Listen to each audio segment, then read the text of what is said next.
Hola amigos de Far Sport, aquí estamos en una edición más del programa, hoy en Fútbol de Cuates, y bueno, para eso estamos con un gran invitado el día de hoy, así que para eso presentamos a David desde Valencia. ¿Cómo estás, David? Buenas tardes. ¿Qué tal? Muy buenas, encantado de saludaros. Bien, David, muchas gracias por tomarnos la invitación y nada, eh, cuéntanos un poco cómo está el tema de Vinicius, ya que tú estás allá en Valencia. Cuéntanos realmente qué fue lo que sucedió, ¿no? Bueno, yo os lo puedo decir porque estaba en el campo durante el partido y además bastante cerca de la grada que ahora mismo ha sido sancionada. Eh, la realidad es que a Vinicius hubo una serie de cánticos minoritarios, muy minoritarios, donde hubo insultos racistas, pero es verdad que cuando yo estuve allí no lo escuché. Lo que cantaba el estadio era clarísimo, era tonto, tonto. Pero como luego se ha demostrado, y obviamente ante 47.000 personas pues no puedes escuchar todo, es que hubo una serie de insultos racistas de muy poca gente en un sitio muy concreto. Es algo además que no es la primera vez que pasa, yo creo que con Vinicius y en el fútbol español. Es decir, se ha normalizado el insulto y esto ya viene ocurriendo porque además Vinicius es un futbolista que tiene una carga de profundidad con respecto al resto de las aficiones muy grande. Es alguien que no es respetado futbolísticamente a pesar de su calidad, porque muchas veces su actitud no ha sido la de un muy buen deportista, aunque sí sea un muy buen futbolista. Pero al margen de esto, y esto es otro análisis, hubo cánticos racistas. Ha habido dos personas hoy que han sido detenidas por la policía. El club, el Valencia, decidió expulsarlos para toda la vida del estadio de Mestalla. Y yo creo que lo que pone en marcha es un mecanismo que debería haberse puesto hace mucho tiempo. En el Bernabéu, en el estadio del Real Madrid, sin ir más lejos, la semana pasada en un partido ante el Manchester City se acusó a Guardiola de homosexual y de drogadicto, y esos cánticos no tuvieron ningún tipo de problemática. Ha ocurrido con otros futbolistas, prácticamente todos negros, obviamente, que han recibido cánticos y se han quejado. Incluso el propio Valencia, el año pasado, tuvo un caso en el que Diacabí se quejó de unas palabras que supuestamente le dijo el jugador del Cádiz, Juan Cala, y amenazó con irse del terreno de juego. Entonces, creo que el fútbol español insulta como insultan la mayoría de los fútbols del mundo, que dentro de esos insultos normalizados en el fútbol hay algunos que son racistas, normalmente minoritarios, y en algún momento alguien tiene que hacer algo para que eso intente no volver a ocurrir. Y bueno, el Valencia es y ha sido el damnificado, y ahora mismo así están las circunstancias. Le acaban de caer 5 partidos en los que los aficionados de Sagrada Animación no podrían entrar al estadio, aparte de esas dos detenciones.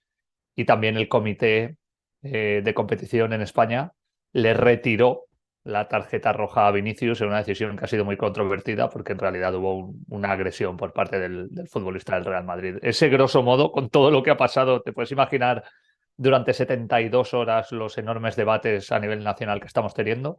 Sería un poco el resumen. Increíble lo que sucedió, lo que está sucediendo y sucedió en el partido, durante el partido. Y obviamente, como tú dices, ¿no? La polémica de la tarjeta roja, después lo que pasó. La liga, bueno, se solidarizó con Vinicius, o sea, está con Vinicius en este aspecto, ¿no? Y también mucha controversia con varias aficiones, ¿no? Sí, Vinicius en realidad durante todo el año ha tenido mucha controversia porque es un futbolista que obviamente está a nivel futbolístico entre los mejores de la liga, pero yo creo que podría ser muy parecido al primer Neymar que vimos aquí, un futbolista que muchas veces humilla a los rivales o tiene gestos que no son muy deportivos hacia los propios rivales o hacia las aficiones diferentes, ¿no? Entonces, siempre ha habido una animadversión hacia él, siempre se le ha reconocido que es un jugador de gran nivel, Pero más allá del debate mucho más profundo y estructural que estamos teniendo ahora, la realidad es que Vinicius no es un jugador querido en la Liga Española por prácticamente ninguna afición. Y de hecho, si uno mira en la hemeroteca en esta temporada, muchas veces Carlo Ancelotti y sus compañeros han tenido que salir en su defensa de manera pública porque muchísima gente le ha acusado precisamente de eso, de ser un mal deportista a pesar de ser un buen futbolista. ¿Tú crees, David, que Vinicius tomara la decisión de irse de la liga por esto, esta controversia y todo lo que me Eh, estás comentando? yo te digo que hay ahora muchísimas teorías al respecto, ¿no? Obviamente, si una liga tiene poderío económico y ha conseguido erradicar estos comportamientos, ha sido la Premier League.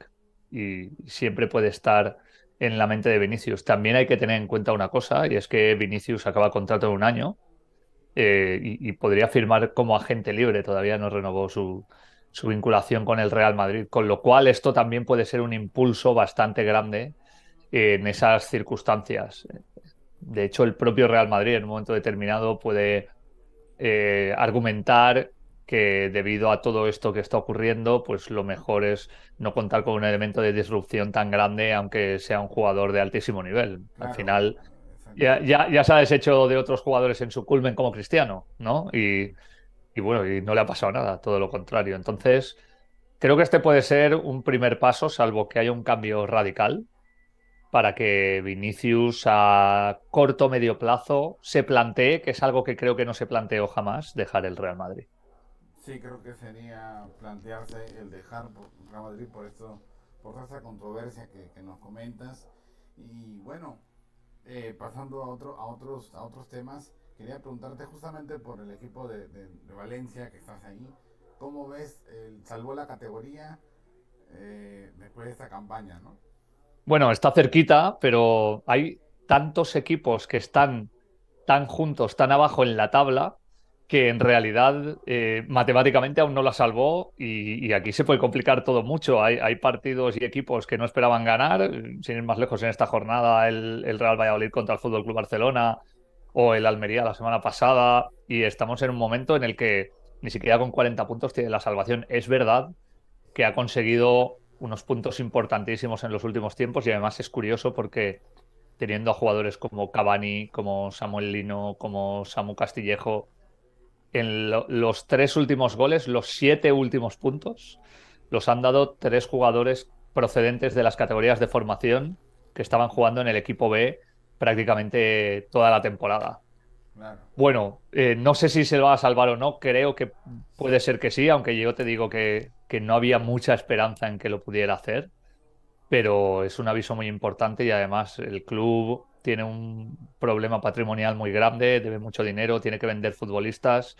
Además de eso, no tiene No a su tienen. máximo accionista muy implicado y eso hace que sea muy difícil que crezca. De hecho, cada año decrece más y esto puede ser un aviso para lo que puede ocurrir la próxima temporada. Por supuesto. Bueno, la verdad que parece que es un club grande en Valencia para que suceda esto, pero bueno, a veces sucede, muchos equipos lo hemos visto, Mm. históricos equipos, ha habido casos peores todavía. Sí, bueno, el Atlético de Madrid Claro, estuvo en una situación parecida. Hay que recordar para la gente de México, solo hay tres clubes en España que jamás descendieron: Real Madrid y Fútbol Club Barcelona y el Athletic Club de Bilbao, que solo juega con jugadores de su región, del País Vasco, pero que aún así ha conseguido mantenerse en todas las temporadas. Valencia ya bajó en el año 86, Atlético de Madrid bajó, Sevilla bajó. Estamos hablando de que todos los clubes históricos, a excepción de tres, han estado en algún momento en una división inferior. sí, sí, sí, justamente muy buen dato el que nos estás diciendo para que obviamente la gente acá en México sepa bueno, ¿no? Se está, o sea, es, ¿cómo decirlo? Hay clubes históricos que no han bajado, otros que sí, y son buenos datos los que nos das. Y por otro lado, queríamos preguntarte, eh, ¿Cómo ves este Sevilla Mm. que pues ha hecho lo histórico? En la liga no iba tan bien por lo que veíamos, pero en la Europa League es increíble. O sea, está a un pasito. Sí, hay clubes que tienen relaciones simbióticas con algunas competiciones. Cuando el Real Madrid no ha estado bien, ha sido capaz de ganar la Liga de Campeones. Cuando el Sevilla no ha estado bien, ha sido capaz de estar arriba en la competición europea. Y ha sido bueno, si miramos un mes atrás, Claro. la deriva del Sevilla es muy parecida a la del Valencia. Estaba en posición de descenso, cambia por segunda vez de entrenador, ficha a Mendilibar, que es un técnico que nunca ha entrenado a un equipo grande, a pesar de que ha tenido muy buenos resultados con muchos equipos, pero sin embargo, cuando ha dado un salto en el escalón, casi siempre se ha encontrado con que no ha podido consolidarse y sin embargo encontró el Sevilla la capacidad en Mendilibar de trabajo y de ordenación y en realidad el Sevilla no tenía una plantilla tan mala como tenían o tan corta como tenían otros clubes, pero lo que es admirable es que mientras tú estás en una situación de tensión mental constante en la liga, donde tienes que salir de abajo y no lo consigues durante gran parte de la temporada, te estás cargando a grandes popes del fútbol europeo, Sí, como la Juve, como el United en Europa. Y es verdad que aquí ha pasado. O sea, que ha habido equipos que en Europa han brillado y en España han sufrido, porque tienen una mística con la competición y es evidente que el Sevilla la tiene con la Europa League. Además de que yo sigo considerando que tiene una plantilla bastante buena, pero aún así no deja de ser curioso porque mientras ganas en grandes estadios, habías perdido en pequeños estadios en tu competición doméstica. claro. O sea, el Sevilla jugándole ¿cómo se dice? A la Juventus le Sí, gana, qué sé yo, al al United. United. Ahora le toca a la Roma. O sea, Mm. son equipos históricos y una Roma que también le va a hacer pelea a este Sevilla, ¿no? Sí, una Roma de Mourinho que parece que ha recuperado un poco el toque mágico que perdió, sobre todo después de su paso por el Real Madrid, donde se ha reencontrado en una Roma que podría ser muy parecida a aquel Oporto de Mourinho Sí, que ganó a la fama después de ser segundo entrenador de Bobby Robson en el Fútbol Club Barcelona. Y es una final de Europa League espectacular, igual que nos vamos a encontrar en la Liga de Campeones, ¿no? El Inter hacía años que no llegaba claro, y desde Milito. claro, claro, fíjate, y además con la camiseta limpia, es decir, el Inter no es un club que esté encontrando sponsors porque no ha sido capaz de consolidar su condición de histórico en los últimos años, ¿no? Ha sido tremendamente irregular y sin embargo se mete ahí. Bueno, el City es otra historia, ¿no? Pero hubieran pasado el City o el Real Madrid, eran dos de los que en teoría deberían estar ahí. Pero me parece muy atractiva la final porque la Roma quiere reivindicarse en un campeonato que ya ha dejado de tener dominadores claros, por mucho que haya ganado el Nápoles este año, la Juve, la Roma, el Inter, el Milan, están siempre un poco en la pelea, incluso la Atalanta en un momento determinado. Y en España, esté el Sevilla como está y vaya a jugar una final, pues es ciertamente sorprendente y es muy factible que la gane, porque si algo ha tenido el Sevilla en la Europa League es que todo lo que ha jugado lo ha ganado y ahí es prácticamente infalible. Por supuesto, la verdad que sí. David, bueno, esperamos una muy buena final contra la Roma. Es el 31 de mayo, ¿no? 31 de Sí, mayo. lo tenemos ahí ya Estamos, la semana próxima. ¿tú qué pronosticas para este partido? Yo creo que Mourinho a nivel táctico es superior a Mendilibar y el Sevilla se encuentra con muchos problemas cuando tiene que atacar equipos que son un poco más estáticos. Creo que ahí la Roma tiene una pequeña ventaja, pero es verdad que hay dos o tres jugadores que en la liga no han estado brillantes, pero que han despertado un poco y que son bastante diferentes en la media punta del propio Sevilla, cuando ha jugado Tecatito, que incluso marcó el otro día en Claro, Nesiri, está recuperándose, incluso el Papu Gómez, hablábamos antes del Atalanta, que parece que vuelve a entrar ahí. Y ese factor de desequilibrio yo creo que es mejor en el equipo de Mendilibar, aunque la plantilla de la Roma hombre por hombre, en teoría, sería superior. Pero creo que si marca pronto el Sevilla, va a desarbolar esa confianza mental que tiene habitualmente la Roma. Pero si le cuesta llegar, me parece que la Roma tiene bastante chance de poder llevarse la victoria. Creo que posiblemente es de las finales más igualadas de los últimos tiempos. Lo que no auguro, quizá me equivoque, es que sea un partido de ida y vuelta, de muchos goles, de muchas ocasiones. Me parece que va a ser muy táctico y que a lo mejor es un poco aburrido, todo lo contrario que lo que vimos, por ejemplo, en la eliminatoria de Champions entre el Real Madrid y el Manchester City. Sí, sí, sí, definitivamente va a ser un partido bastante parejo. Y Mm. pues bueno, ya más o menos, o bueno, mejor dicho, ya sabemos cómo juega Mourinho ese tipo de finales. Lo hemos visto muchas veces. Está con mucha experiencia de enfrentar estos partidos en finales, está acostumbrado. Y bueno, David, nada, agradecerte por estar aquí con nosotros en esta charla que hemos tenido y pues ojalá que el Tecatito se haga un gol, aunque sea, sería fantástico para la afición mexicana. Bueno, lo marcó hace poco, así que no tiene por qué no hacerlo. Se está recuperando además y está agarrando protagonismo.